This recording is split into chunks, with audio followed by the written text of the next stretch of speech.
उतनी कथा हम आपको सुना पाएंगे, और परमात्मा की जितनी कृपा आप पर होगी उतनी कथा आप सुन पाएंगे।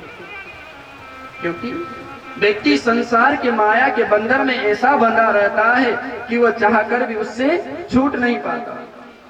देखो, एक गांव में एक पटेल जी थे, अपने घर के बाहर चारपाई बिछा करके बैठे रहते थे और अपने 10-5 मित्रों से वार्तालाप, बातचीत, पटेलाई करते रहते थे। धीरे धीरे समय निकल रहा है, भगवान की दया से घर में अन्न धन की कोई कमी नहीं है, खूब भंडार भरे हुए हैं। धीरे धीरे समय निकल रहा है। एक दिन की बात है, कैलाश पर्वत से भगवान शिव के दर्शन करके देवऋषि नारद वैकुंठ लोक को जा रहे हैं। ये देवऋषि नारद की निगाह एक दिन उन पटेल जी पर पड़ी जो अपने मित्रों के संग बैठ करके वार्तालाप कर रहे हैं।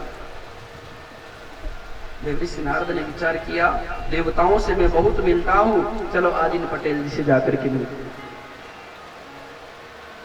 पटेल जी के आसपास 2-4 उनके संगी साथी बैठे हुए थे, वार्तालाप चल रहा था। इतने में देवऋषि नारद का आगमन हुआ। पटेल जी महाराज ने संत रूप देवऋषि नारद को देखा, हाथ जोड़ करके प्रणाम किया। देवऋषि नारद ने कहा राम राम। पटेल जी ने कहा राम राम।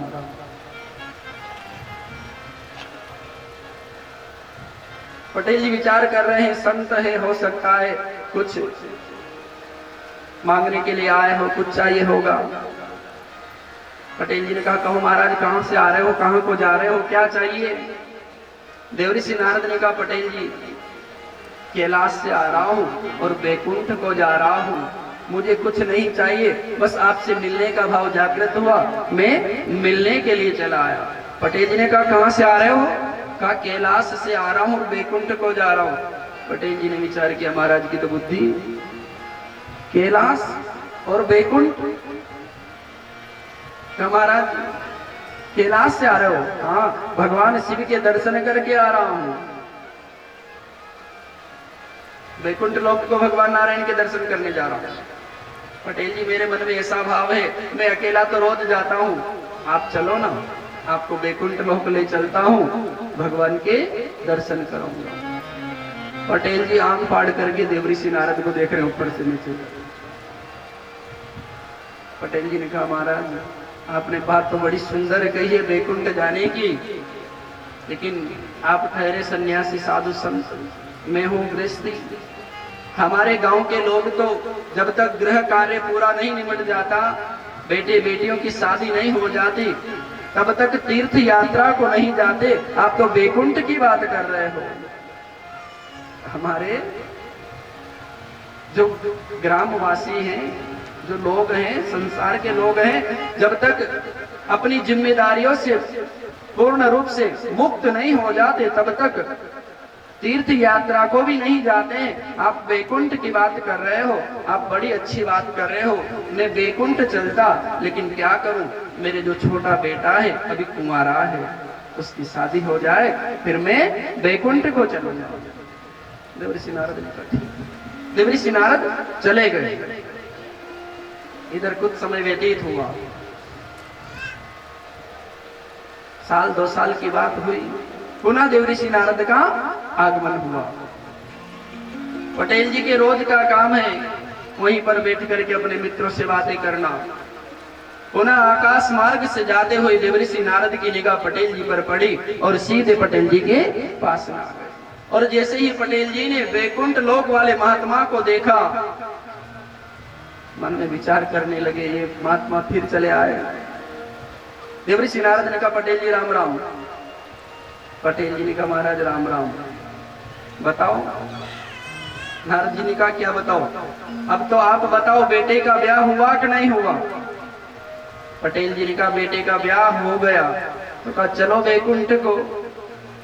पटेल जी ने विचार किया, महात्मा तो पीछे पड़ गया।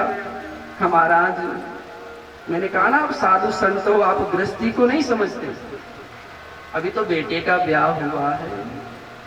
अरे जब तक पोते के दर्शन ना हो तब तक आत्मा को शांति नहीं मिलती, क्योंकि मूलधन में क्या रखा है? आनंद तो ब्याज में। मूलधन तो स्थायी होता है।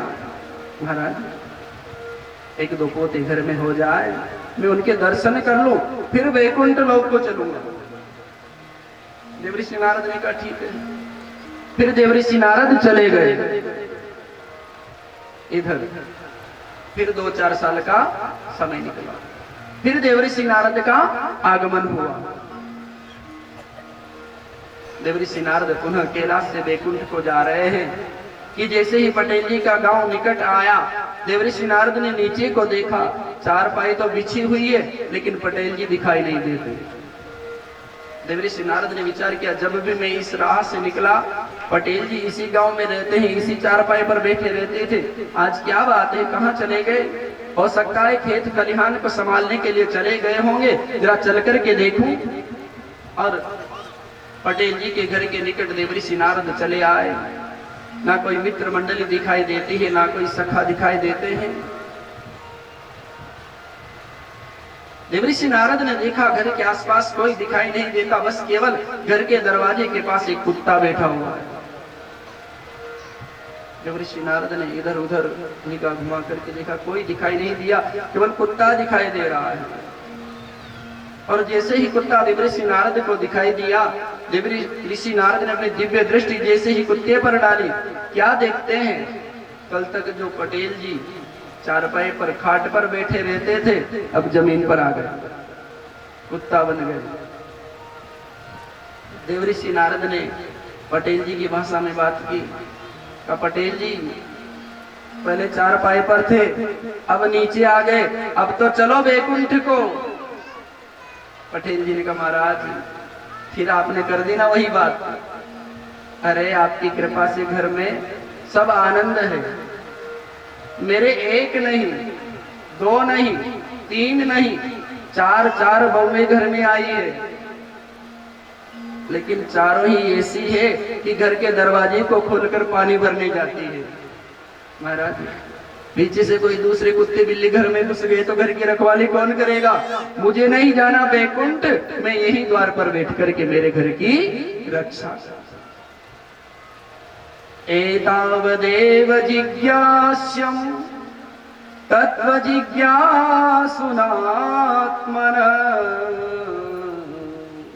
संसार की माया व्यक्ति को बांध लेती है, व्यक्ति छूटना चाहता है लेकिन छूट नहीं पाता, छूटता है लेकिन कब छूटता है? सो जानहु जेहि देहु जनाहि। हम भगवान को जानना चाहते हैं लेकिन कब जान पाएंगे? जब भगवान कृपा करें। सो जानहु जेहि देहु जनाहि। सो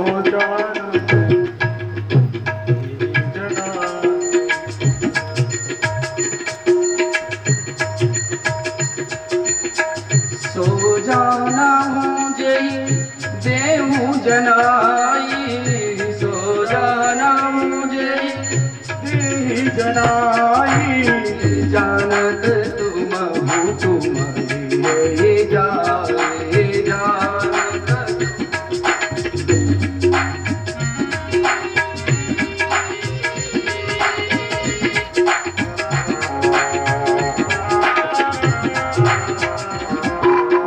हरे राम राम राम हरे हरे, हरे राम राम राम हरे हरे, हरे कृष्णा कृष्णा कृष्णा हरे हरे, हरे कृष्णा कृष्ण कृष्ण हरे हरे, हरे राम राम राम हरे हरे, हरे राम राम हरे हरे, हरे कृष्णा कृष्णा कृष्णा हरे हरे, हरे कृष्ण कृष्ण कृष्ण हरे हरे।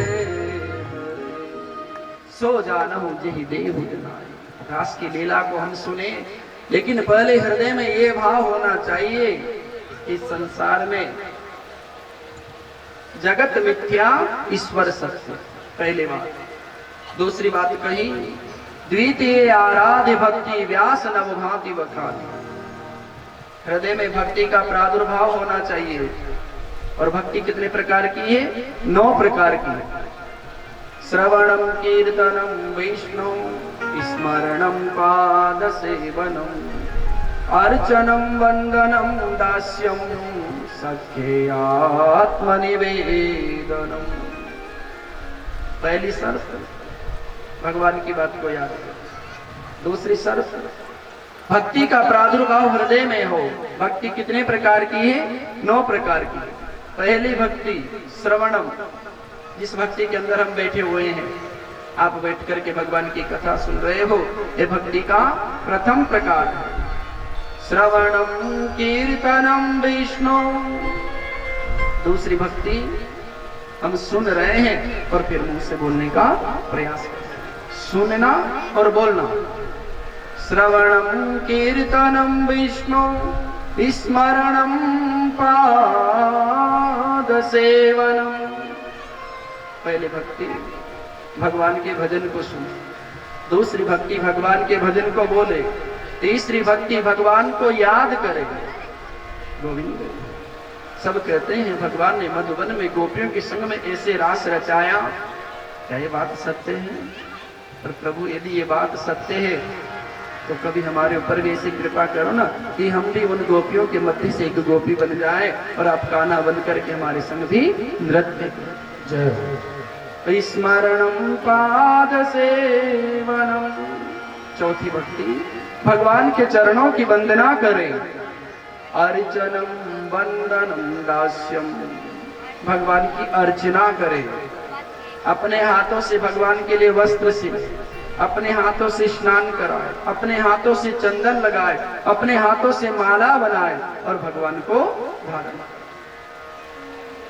फिर बैठ करके वंदना करें। श्री कृष्ण गोविंद हरे मुरारे, हे नाथ नारायण वासुदेव। वंदना करें भगवान की। हे कृष्ण, हे गोविंद, हे माधव, आप बड़े दयालु हैं।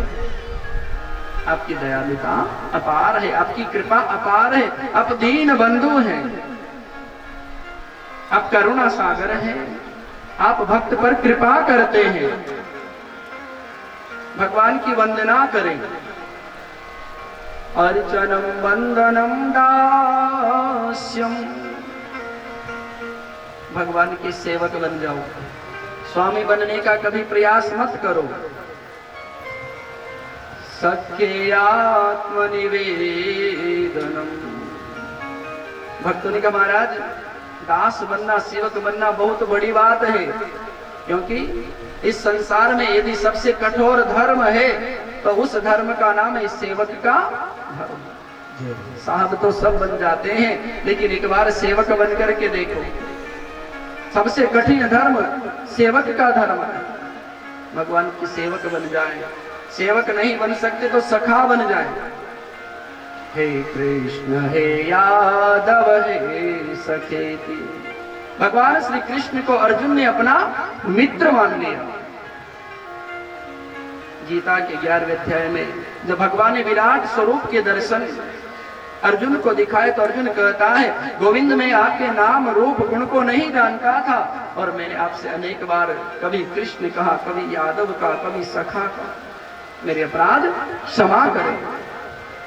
हे कृष्ण हे यादव हे सखेति अजानता महिमानम तवेवम।